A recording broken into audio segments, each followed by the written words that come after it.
नमस्ते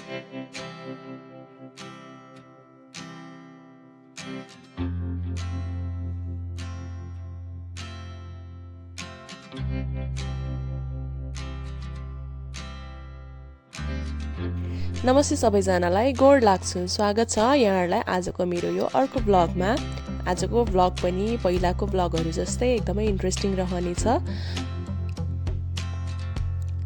म चाहिँ यहाँ जोगबनी गइरहेको छु मेरो साथीसँग। यहाँ चाहिँ मलाई केही काम थियो, त्यो चाहिँ अगाडि तपाईहरूले ब्लगमा थाहा पाउनुहुनेछ हामी के को लागि चाहिँ जोगबनी जाँदैछौँ भनेर।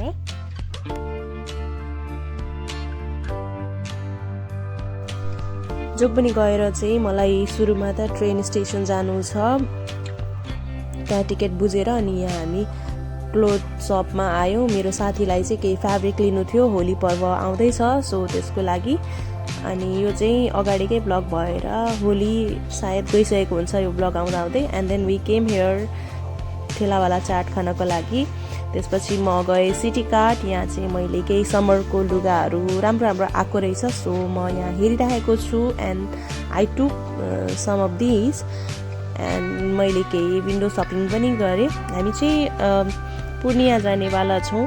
गुरुजी यानि कि म जुन गुरुजीलाई मान्छु श्री श्री रविशङ्करजी, उहाँ चाहिँ महासत्सङ्गको लागि पूर्णिया आउँदै हुनुहुन्छ। So we all are ready to go. त्यही भएर म चाहिँ यहाँ सबैको लागि टिकट बुझ्न आएको थिएँ अनि यहाँ घर फर्किसकेको छु। अनि मलाई चाहिँ फेरि भोक लागिसकेको थियो बेलुका हुँदासम्ममा। So I plucked some cherry tomato to make pasta. तपाईँले अगाडिको भिडियोमा हेर्नु नै हुनेछ। मैले यहाँ टिपिरहेको छु चेरी टमेटो।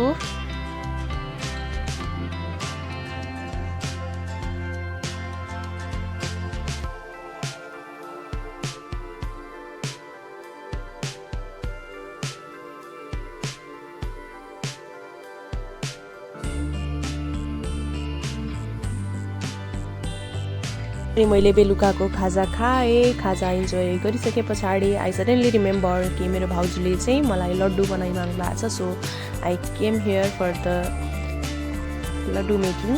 अनि यहाँ चाहिँ म 2 किसिमको लड्डु बनाउन गइरहेको छु, पिनटको लड्डु र तिलको लड्डु। सुरुमा चाहिँ मैले तिलको लड्डु बनाएँ, सेतो तिलको लड्डु। यहाँ चाहिँ मैले गुडलाई यसरी पानीमा राखेर सुरुमा यसरी पकाएँ and then I am checking कि यो रेडी भएको छ छैन। रेडी भइसकेको थियो, त्यही भएर मैले यहाँ लड्डु बनाउनको लागि सेतो तिललाई राखेर मिक्स गरेँ अनि म यहाँ लड्डुको सेप दिँदैछु।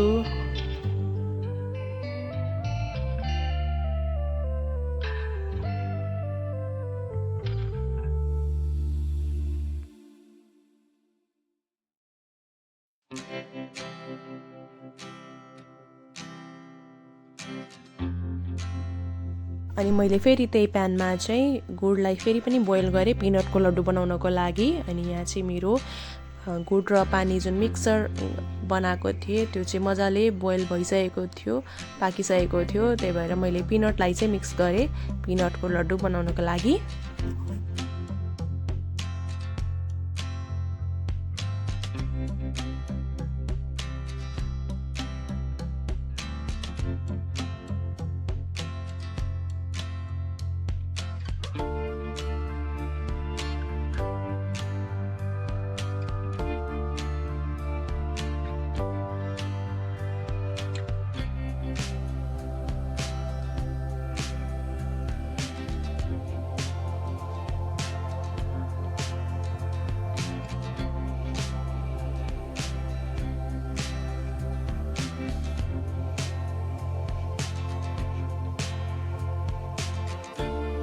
अनि यहाँ चाहिँ सबै लड्डु बनेर चाहिँ रेडी भइसकेको थियो। अनि मैले यहाँ केही पुरी पनि बनाएँ किनकि भाउजूलाई भेट्न जानु थियो। सँगसँगै चाहिँ मैले मामाघरको लागि पनि पुरी लानु थियो। सो मैले यहाँ आटा मुछेर रेडी बनाइसकेको छु। अनि यहाँ मैले गोलो गोलो सेप दिएर मैले चाहिँ पिठो मिक्स गरेको हुनाले यसलाई मैले बेलेर भन्दा पनि यसरी प्लेटमा चाहिँ तेल लाएर हातले नै पुरी बनाउनेवाला छु नबेलिकन।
अनि मैले चाहिँ सबै पुरीहरू बनाएँ। त्यसपछि भाउजूलाई भेट्न गएँ, त्यो चाहिँ मैले सुट गरिनँ।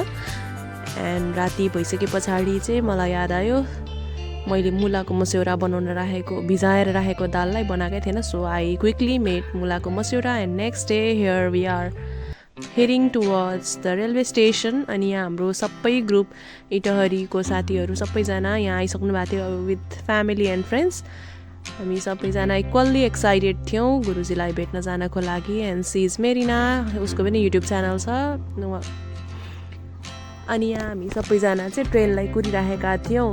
मिनवाइल यहाँ साथीहरूले चिया नास्ता गरिराख्नु भएको छ। एन्ड फाइनल्ली ट्रेनमा हामी बसिसकेको छौँ। अनि यो पुरै बगी चाहिँ हाम्रो साथीहरूले नै रिजर्भ गरेर बढिसकेको छ। अनि यहाँ बाटोको नजारा चाहिँ केही यस्तो छ।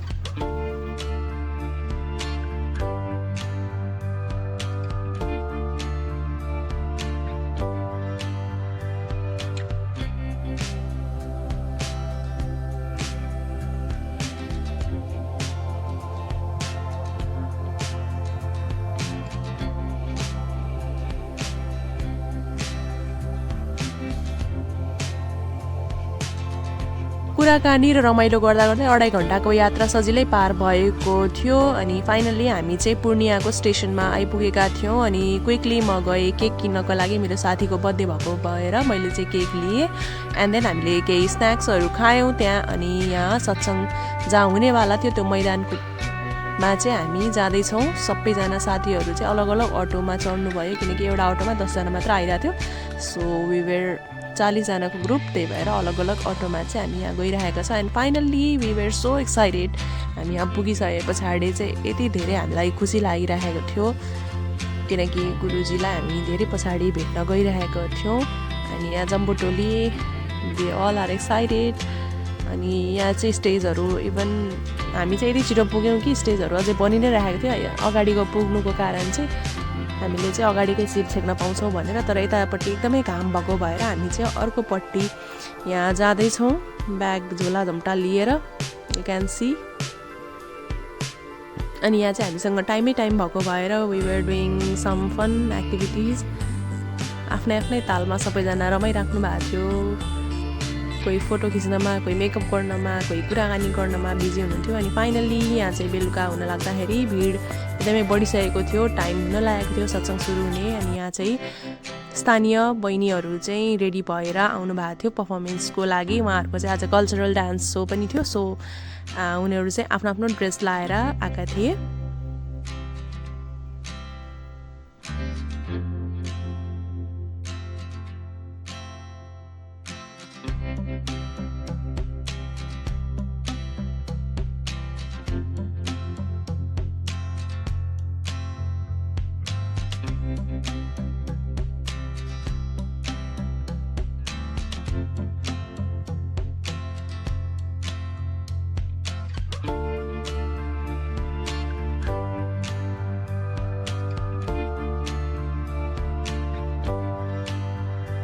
र फाइनल्ली दिनभरिको वेट चाहिँ ओभर भएको थियो, किनकि गुरुदेव चाहिँ स्टेजमा आइसक्नु भएको छ।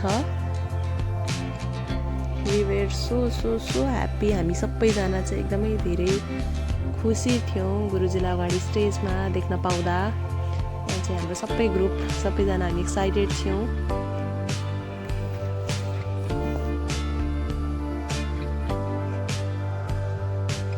अनि गुरुदेवले चाहिँ सबैजनाको लागि एउटा शुभ सन्देश चाहिँ के दिएर जानुभयो भन्दाखेरि, जहिले पनि हामी आफ्नो दुःख चिन्तालाई याद गरेर आफू दुःखी भएर बसिरहेको हुन्छौँ।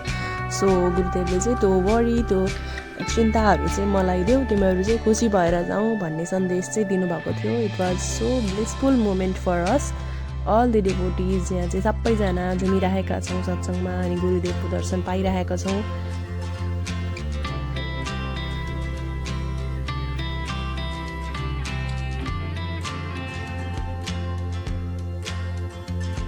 अनि यहाँ चाहिँ सत्सङ्ग सकिसके पछाडि हामी सबैजना भेला भयौँ। आफ्नो ग्रुप सबैजना एकै ठाउँमा भेला भइसके पछाडि हामी चाहिँ आफ्नो आफ्नो अटो लिएर ब्याक टु द स्टेसन आयो अनि यहाँ आइसके पछाडि खाना खायौँ, मम्मीहरूले चिया पनि पिउनुभयो अनि यहाँ चाहिँ मैले केही सपिङ गरेँ।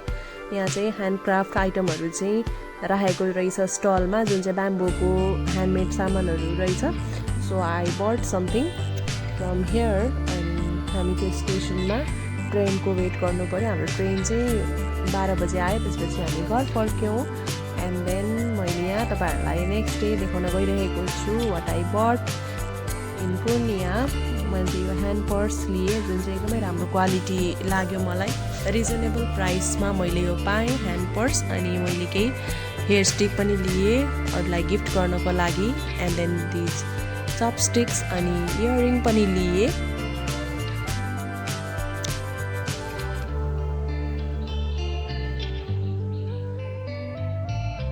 Also I bought some Sri Sri Tattva product. मेरो चाहिँ टुथपेस्ट सकेको थियो, so I bought these toothpaste. अनि मम्मीले साबुन किन्नुभयो, मैले मेरो लागि फेस वास लिएँ अनि रक सल्ट जुन चाहिँ हामी सातुमा मिक्स गरेर खान्छौँ। Also I bought these rose water, केही चाहिँ रिफिल पनि लिएँ अनि एउटा नयाँ स्प्रे पनि लिएँ। आजलाई यति नै। कस्तो लाग्यो ब्लग, लाइक सेयर सब्सक्राइब गरिदिनु होला।